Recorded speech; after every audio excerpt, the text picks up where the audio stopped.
this is part of a larger project, actually, that I've been undertaking under an ARC Discovery grant, which is about Indonesia and Turkey. And so it was called Islam and the Left in Indonesia and Turkey.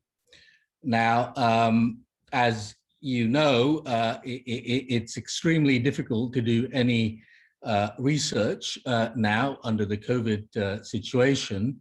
So basically, both the Turkey and Indonesia legs of this research project, both of which I'm involved in, by the way, was halted in 2020. So basically, what I'm going to be presenting here are things that came out of fieldwork in Indonesia, the Indonesia leg of the project in 2018 and 2019.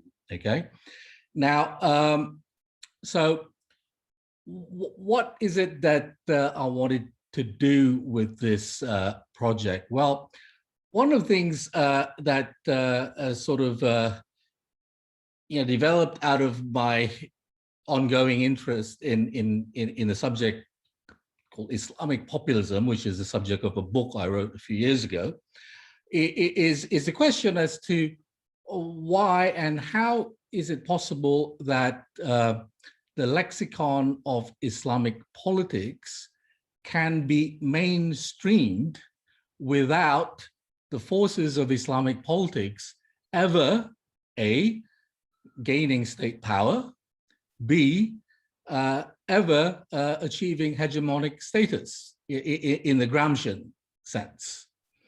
And you see this in Indonesia, that there has been an Islamization of sorts of political discourse, where the lexicon that is associated with Islamic morality, Islamic symbolism, and so on, is integrated into the broader political discourse. And it is not just confined to outright Islamic political forces and organizations, but also secular nationalist ones, and also state institutions.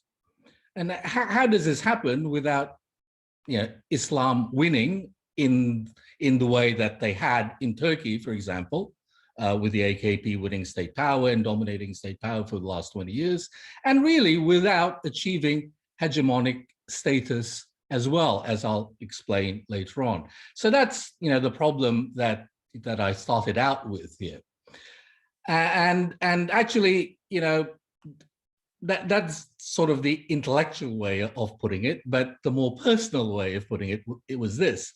I sort of wondered, why is it that in areas that 40, 50 years ago, were the heartlands of Indonesian communism, today you find groups of, Islamic, ranging from Islamic militias all the way to, very fringe terrorist groups being produced in this area, which used to be not fertile ground at all for Islamic politics.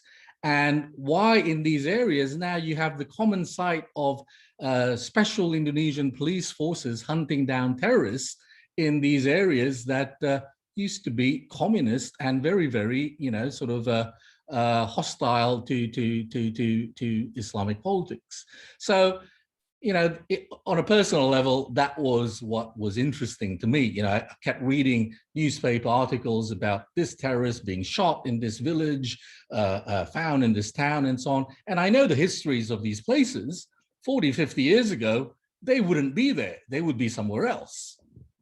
Okay, so I got interested in trying to understand why this would have happened. And so I take a sort of long view, long historical, sociological view of processes that, sort of then led to a kind of environment where this became possible. And so one of the things that I suggest is that, well, the legacies of the Cold War were really important. And as you know, or many of you know, in 65, 66, there was a large, massive anti-communist massacre in Indonesia.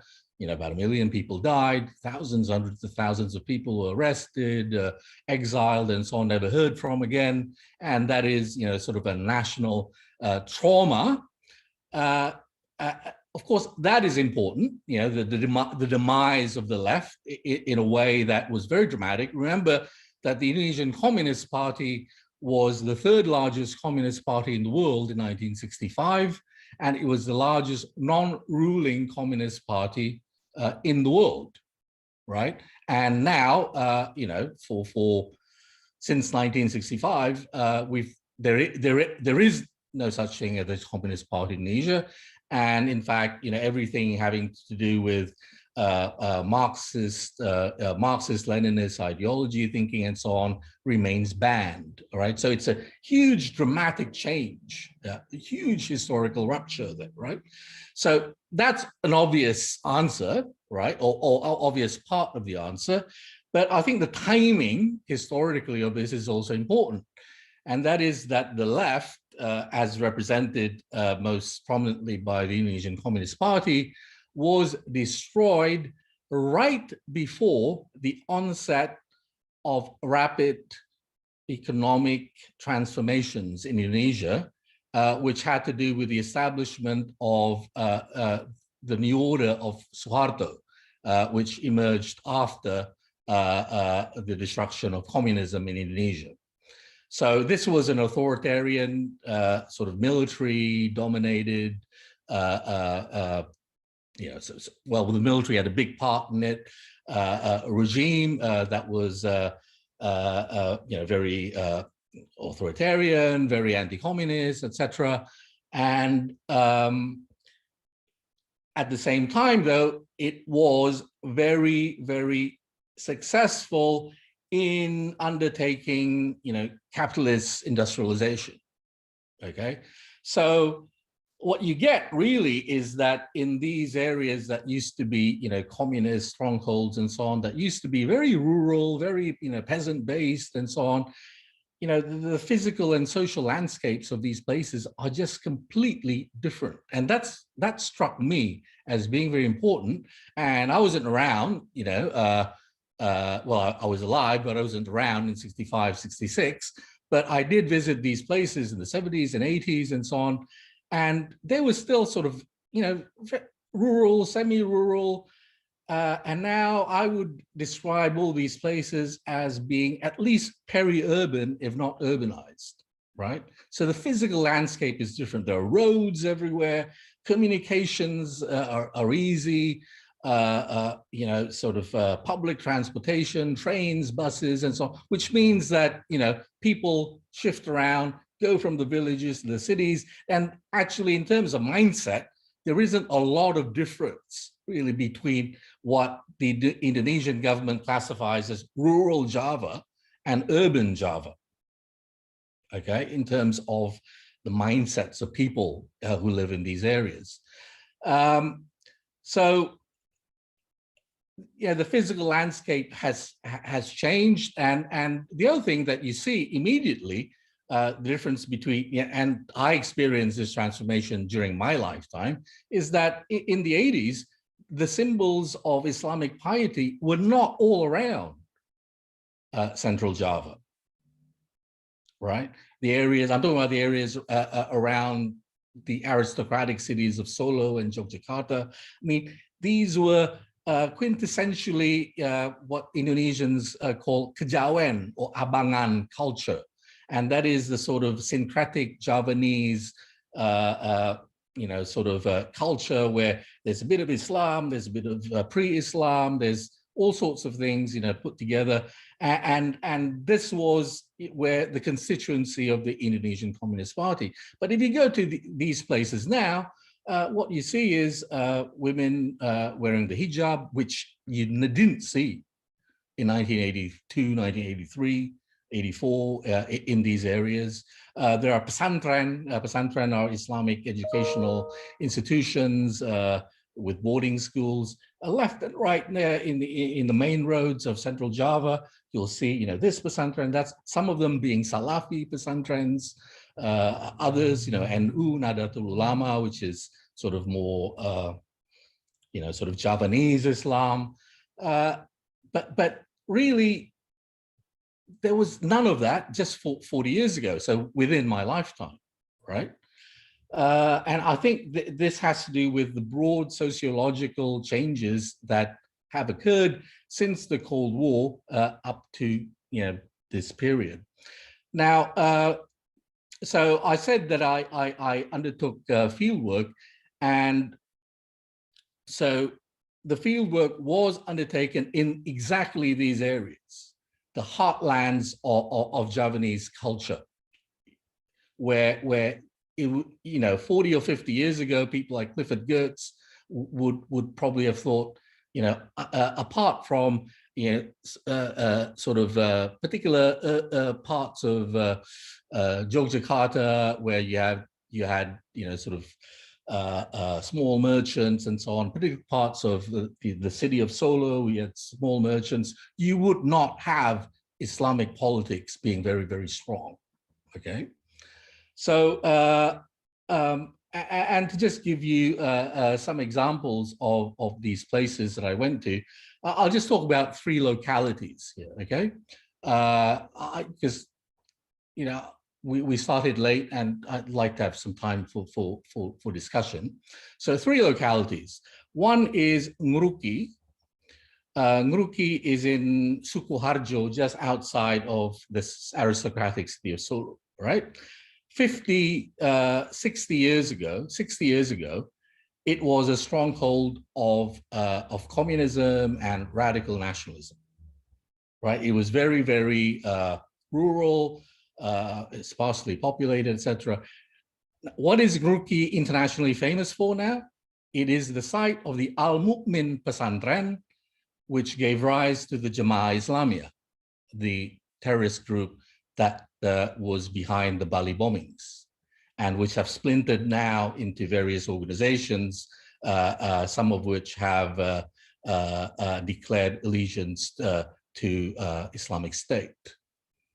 Okay, so now I talked to people who were young at the time and so on, and they can still remember that in that house over there, that was a communist family. In that house over there, these guys, well, they were killed, or these guys were sent to Buru Island in exile and so on. And what happened, right? So, and them and younger people would say, well, by the 70s, all these preachers were coming in from other parts of Indonesia, being supported by the military, and they set up these, religious classes and so on, and set up the mosque and set up the pesantren, and this was part of the state-led campaign to decommunize, communicize, DPKIs at least, these areas, right? And of course, these Muslim forces were part of the alliance that had actually destroyed Indonesian communism together with the military, right? There were Islamic militia groups related to the Nahdlatul Ulama called Bansar in particular were quite infamous in terms of the involvement in those massacres. So this was part of the consolidation of the new order state, and to the attempt to erase the history of the left within these areas, which were the bastions of the left, right? So Ngruki now has no leftists, right? Al-Mu'min Pesantren is the center of social life in that area, and you see no traces of the 50s and 60s in the social life of Ngruki.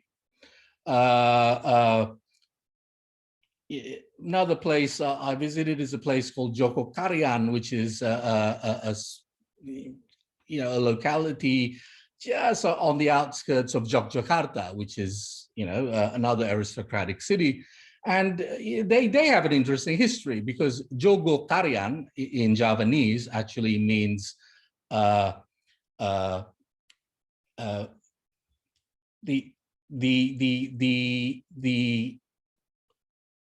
house, or the community of the guards of the palace. All right. So the people who actually lived there were the guards of the kraton, the palace of the Sultan of Yogyakarta.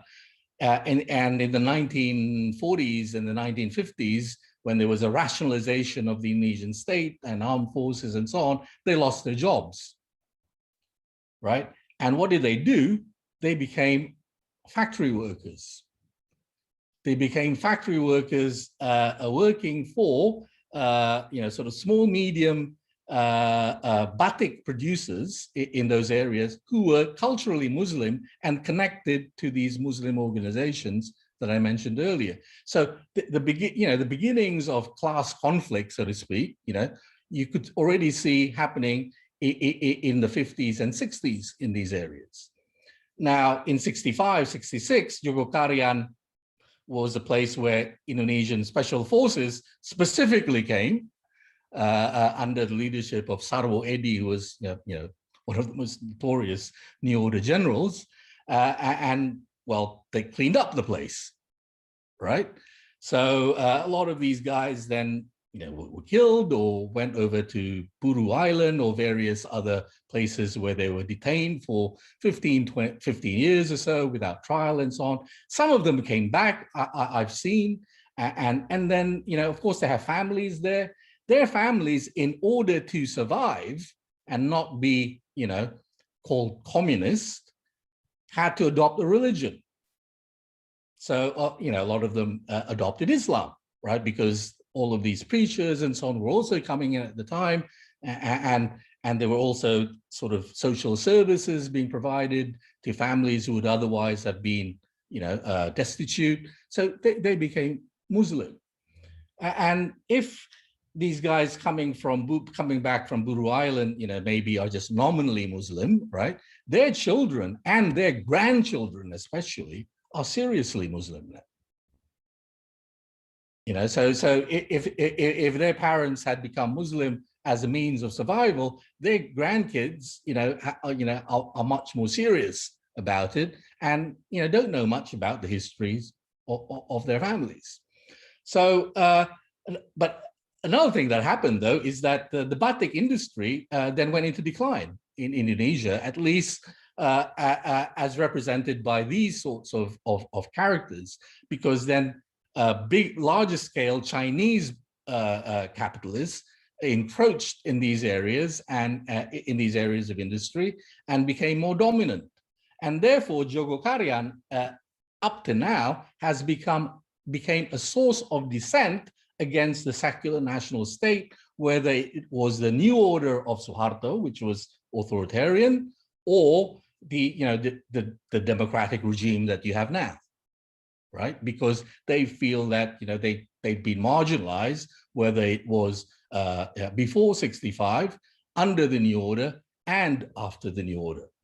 Okay, so what is the language of dissent that they use? Well, the left is the language of the left isn't there.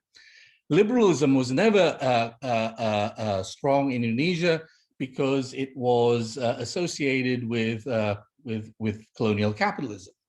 There was, no political party, no social organization in the 1950s and 60s in Indonesia called themselves liberal, because liberalism was associated with colonial capitalism. Insofar as you have liberals in Indonesia at the moment, they're mostly linked to the urban intelligentsia, people who write newspapers, go on TV, lecture in universities, etc., but they have no grassroots social base. Okay, and just another place quickly that I visited, but previously 2018. Well, it was a place called Tangmangu, and this is a place where local tourism has developed. So you've got these villas or holiday homes of the rich of Central Java, mainly Chinese, right? And and the local peoples don't feel that they've benefited from this tourism industry. They only work to sort of build the villas and the little hotels and so on. But all the visitors and so on they see are people who drink, people who fornicate and so on, and the language of Islamic morality, then comes to pervade their view of the world in that, okay, well, it seems like, us, the people who are Muslim and quote unquote indigenous, are sort of marginalized within this broader economic system in which minority Chinese who are linked up with state power and powerful bureaucrats and generals and so on dominate, whether it's under authoritarianism or under democracy. Okay. But besides being anti-tourism, they also became involved in anti-corruption campaigns, campaigns against local politicians who they considered to be immoral or corrupt, etc. So, the morality and the politics, merged there into a particular language of politics, which was very Islamic tinged, right? Now, having said all of this, though, I'm not saying that all of Central Java, has become Islamized, right? Culturally, you see those symbols of Islam and of piety and so on much more prominently than you would have 40 years ago, right, when I was a kid going in these areas. But that does not necessarily translate into political dominance. So, for example, in many of these areas, Islamic political parties regularly lose elections, regularly lose local elections. Why? Well, I think part of the reason is because with the the Islamization of political discourse, which has to do with the Islamization of expressions of social grievance and also of dissent, right? The sort of non-Islamic parties have adopted this language as well, have co-opted this language.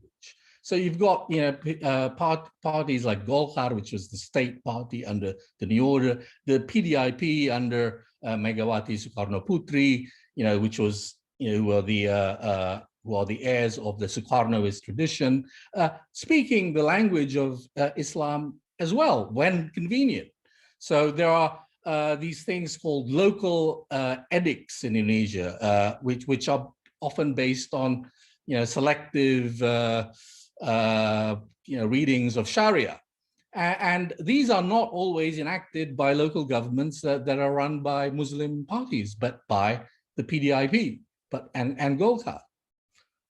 So you can have this mainstreaming without actually winning state power, without actually becoming hegemonic, right? And this has a lot of, I think, a lot of impact in the way that politics and political contestation takes place in Indonesia, the way that justice, issues of social justice, which is important to Islam, is conceived, issues of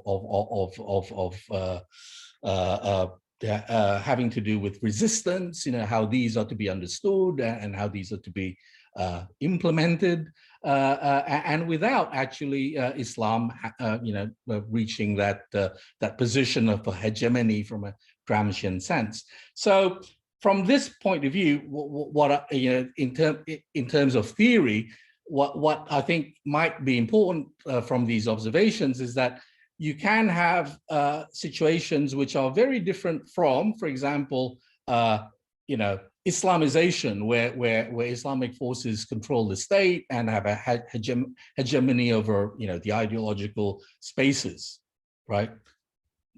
Almost never happens.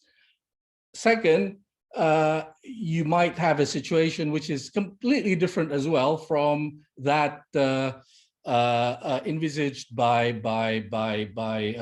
Asef Bayat, who wrote about Iran, in which, at one time he was able to say that you have an Islamic state, but an Islamic state that has to be run in a modern way, right? It has to, run the economy. It has to deal with social demands and so on that are modern in nature, and therefore we call the developments in Iran post-Islamic rather than Islamic, right? And it would be different as well from the point of view of resistance, from the way that Olivier Roy thought of radicalism as having been Islamized completely. That all radicalism is just Islamized, which I think is unnuanced. And another possibility, really, outside of these three possibilities, is just where Islam is a force. It could be fragmented, fractured, and all that. It is in there in the space of ideological contestation. It can make inroads in political discourse, in the sense that its ideas get adopted and co-opted by various forces, but without necessarily benefiting the Islamic constituency itself, because a lot of this language would have been adopted and co-opted by powerful forces instead of the constituency that these Islamic forces claim that they represent, and that is the poor, downtrodden umat, community of believers that have been, in their conception, marginalized from the colonial period, early post-colonial period, the New Order period, and now up to democracy. I think that's all I have to say. I hope that was coherent enough. Thank you.